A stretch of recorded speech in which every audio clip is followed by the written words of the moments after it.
Welcome to the Book of Wretch, where stories of the macabre and supernatural are told. We ask all of the lost, the damned, and everything in between to join us for yet another spine-chilling tale. With that said, let's begin.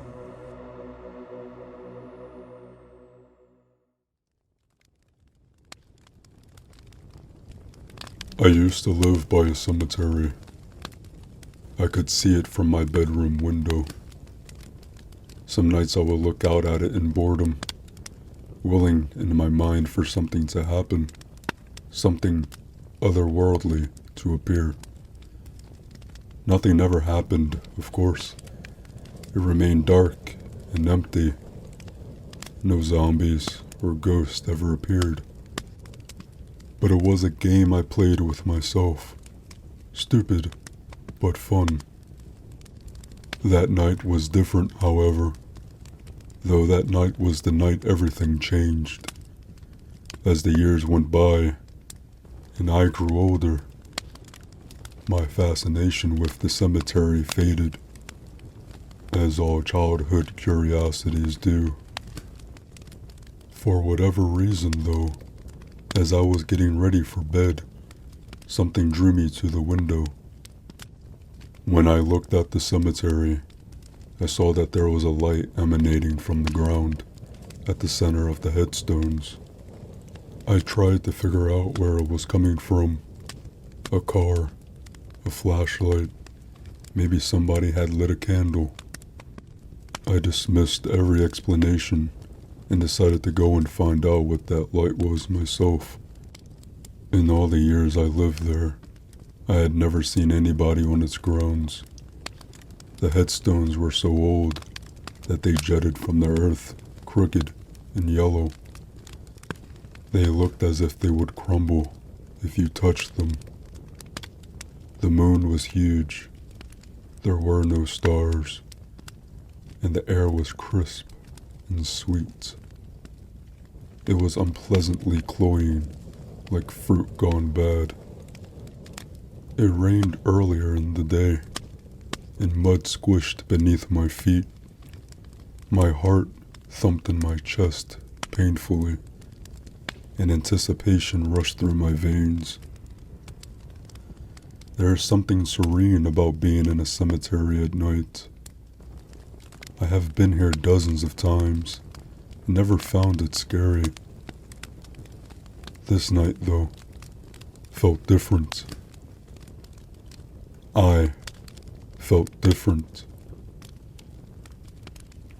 It was as though this was the moment in my life that I had been waiting for.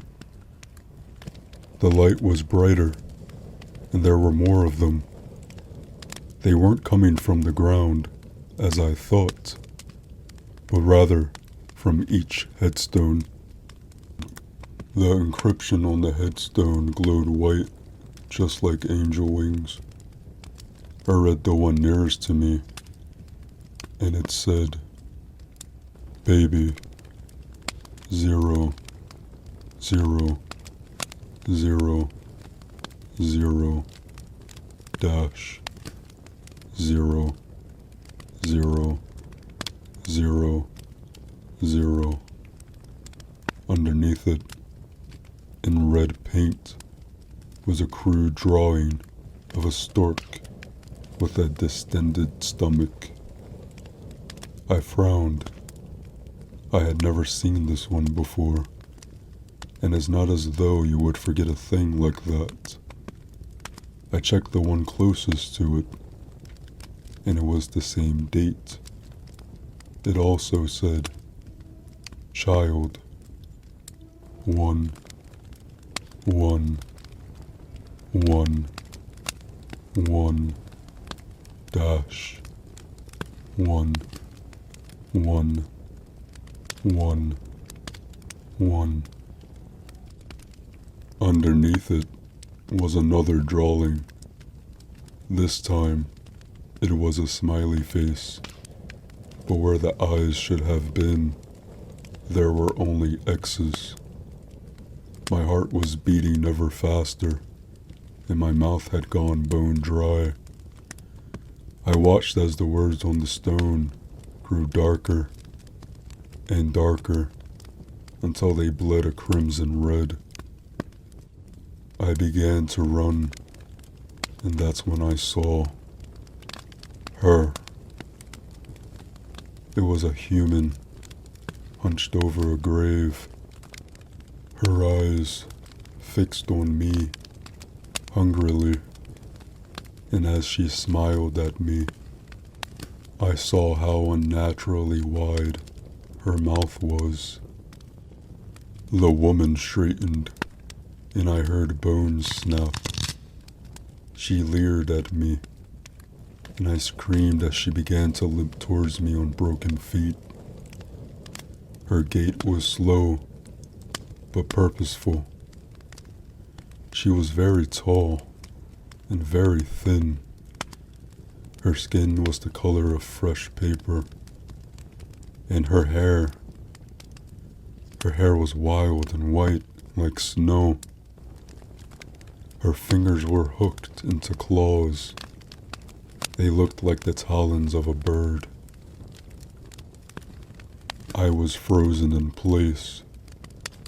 I forgot how to breathe, and as she came closer and closer to me, I saw just how wide her mouth was. And God, she had so many teeth. I don't know how she could see me, because she had no eyes. There were only empty black sockets, half full with dirt. My paralysis broke, and I turned and ran. I ran out of the cemetery and into my house. I didn't stop running until I reached my bedroom. My blinds were still open, but there was no way I would close them tonight. I could feel her underneath my window, staring up at me with those horrible, empty eyes. I don't remember falling asleep, but the sun woke me. It was so bright outside that I felt like crying in relief, and I rushed to close those blinds. I can't lie. I did look and saw nothing. The cemetery was as it always looked, peaceful, empty. From then on, I never looked out my window at night. I kept my window closed and bought blackout curtains so nothing could look in at me either. I moved out a few days ago. I had graduated and was excited to be going away for college. It had been a year since my excursion into the cemetery, and my senior year was so busy that I forgot about it. It was so surreal, so otherworldly terrifying, that I convinced myself that it was just a bad dream, even though, deep down inside, I knew it wasn't. I was more than happy when me and my parents finished packing and finally drove off. Of course, I couldn't help but peek back at the cemetery. Nothing. There was nothing there. And if it hadn't been a dream, if I hadn't just imagined it, at least I had gotten away. I was going far, far away from the cemetery. I let out a breath that I didn't realize I had been holding in for the better part of this year. At least that's what I thought. You see, I have been having strange dreams lately. In those dreams, it's always night. There are no stars, only the moon. and it is the color of fresh, dark blood. That woman is there. She stands in front of me, smiling that wide, toothy grin. She dips her finger into something I thought was paint, but now I see her palms are bleeding. She is drawing with her own blood. She is so close, I can smell the rotting fruit on her breath, and her hair as it tickles my face.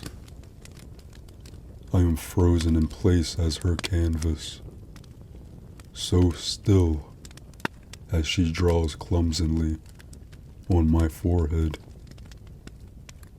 You belong to me, she whispers. You belong to me. It is all she ever says.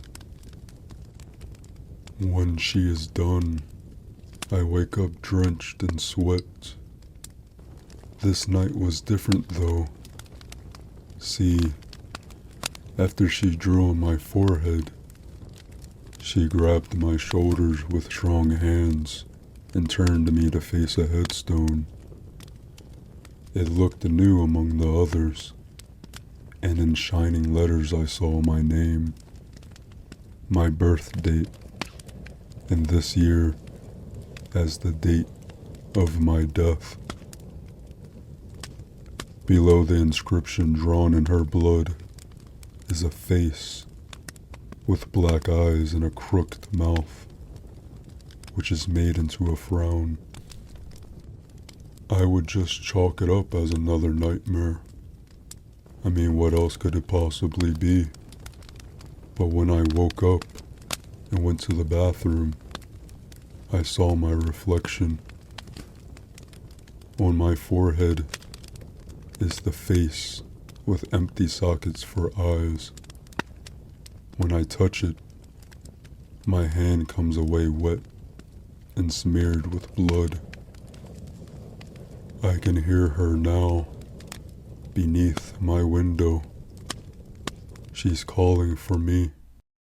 You belong to me, she says. You belong to me. I realize now that she's marked me, and no matter where I go, she'll just follow.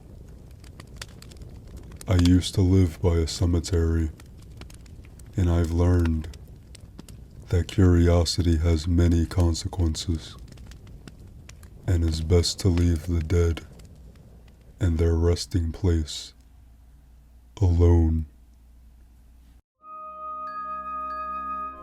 So until next time, I hope you join us when we open the Book of Wretch yet again. But remember, be careful when you enter the mind of a wretched. You may just leave a wretch. Good night and pleasant nightmares.